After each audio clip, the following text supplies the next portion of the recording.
என்னை ஆட்கொண்டவரும் நான் சேவிக்கிறவருமான ஆண்டவராகிய இயேசு கிறிஸ்துவின் நாமத்தினாலே அன்பினல் வாழ்த்துக்கள்.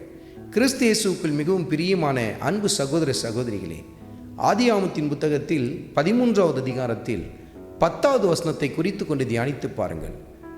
லோத் தன் கண்களை ஏறெடுத்து பார்த்து சோதோம் கொமோரா செழிப்பான ஒரு தேசமாய் இருக்கிறதை பார்த்து, நீர்வளம் பொரிந்தனதாய் இருக்கிறதை பார்த்து, அதனால் இழுக்கப்பட்டு அந்த தேசத்திற்குள் கடந்து போய் தன்னுடைய வாழ்க்கையை அந்த இடத்தில் அவர் நடத்தினதை கர்த்தருடைய ஆவியானவர் சுட்டி காட்டுகிறார்.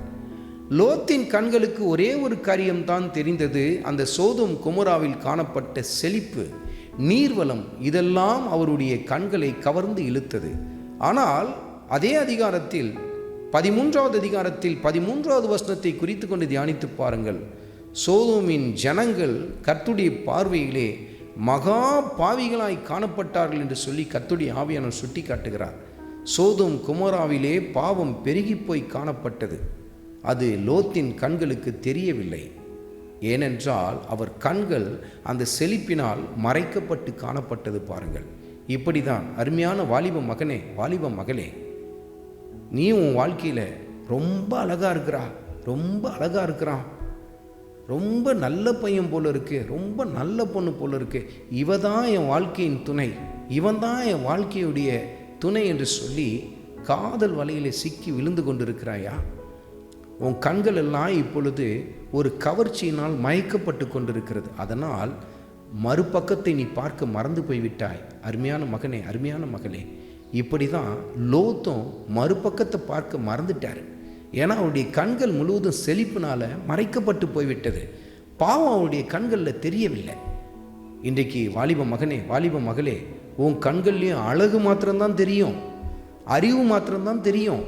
ரொம்ப அழகாக இருக்கிறான், ரொம்ப அழகாக இருக்கிறான், இதுதான் உன் பார்வைக்கு தெரியும். ஆனால் மறுபக்கம் உனக்கு தெரியுமா? அவங்க எவ்வளோ அந்தரங்க வாழ்க்கையில் பாவத்தில் இருக்கிறாங்க, எவ்வளோ கொடூரமான எண்ணத்தோடு கூட உன்னிடத்தில் பழகுகிறாங்க. உன்னை நேசிக்கலை, உன் சரீரத்தை தான் அவங்க நேசிக்கிறாங்கன்றது உனக்கு தெரியாமல் போய்விடுகிறது அல்லவா? உன் பெற்றோர்கள் எவ்வளவோ உனக்கு அழுது உன்னிடத்தில் சொன்னாலும் அதை ஏற்றுக்கொள்ள உனக்கு மனம் இல்லாமல் இருக்கிறது அல்லவா? இன்றைக்கி எத்தனை வாலிப பிள்ளைங்க தங்கள் வாழ்க்கையை சீரழித்து கொள்கிறார்கள் அல்லவா? இவன் குடிக்கிறான்னு தெரிஞ்சோம், இவன் சிகரெட் பிடிக்கிறான்னு தெரிஞ்சோம், இவனுக்கு இந்த போதை பழக்கம் இருக்குதுன்னு தெரிஞ்சோம், அந்த பையனை தான் நான் கட்டுவேன்னு சொல்லி சில பெண் பிள்ளைங்க பிடிவாதமாக இருக்கிறத நம்ம பார்க்க முடியும். அதே போல் இந்த குடும்பத்தை சேர்ந்த இந்த பொண்ணு நல்ல பொண்ணு இல்லை, இந்த குடும்பமே நல்ல குடும்பம் இல்லை, இந்த பெண் இப்படிப்பட்ட ஒரு கேரக்டரு, இன்னும் எத்தனையோ பேரை லவ் பண்ணியிருக்கிறா, எத்தனையோ பேரை விட்டுட்டு வந்திருக்கிறா, இதெல்லாம் தெரிஞ்சும் சில பேர் போய் படுகொலியில் போய் விழுந்து கொண்டிருப்பார்கள். இப்படி தான் லோத்தும் ஒரு படுகொலியில் போய் விழுந்தார். பாருங்கள், அருமையான வாலிப மகனே, வாலிப மகளே, கர்த்தருடைய அன்பின் கரம் உன்னை நோக்கி நீட்டப்படுகிறது. அவர் தன் காயப்பட்ட கரத்தை உனக்கு நேராய் நீட்டுகிறார். அவருடைய தெய்வீக அன்பை நோக்கிப்பார், அவருடைய ஆச்சரியமான அன்பை நோக்கிப்பார். இந்த உலக காரியங்கள் எல்லாம் மாயையானவைகள், மாயையான போலியான அன்பை காட்டுகிறவைகள். ஆனால் ஆண்டவர் இயேசு கிறிஸ்துவின் அன்போ ஆச்சரியமானது, மகிமையானது. அருமையான வாலிப மகனே, வாலிப மகளே, இந்த காதல் என்கிற மாயை வலையை விட்டு வெளியே வா.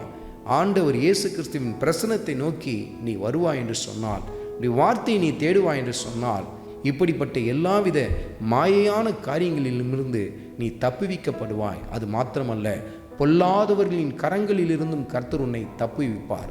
அருமையான வாலிப மகனே, வாலிப மகளே, ஆண்டவர் இயேசு கிறிஸ்துவை அதிகமாய் நேசிக்க ஆரம்பியுங்கள். அவரே மெய்யான தெய்வீக அன்பை உடையவர். அவருடைய அன்பு உங்கள் மனக்காயங்களை ஆற்றும்.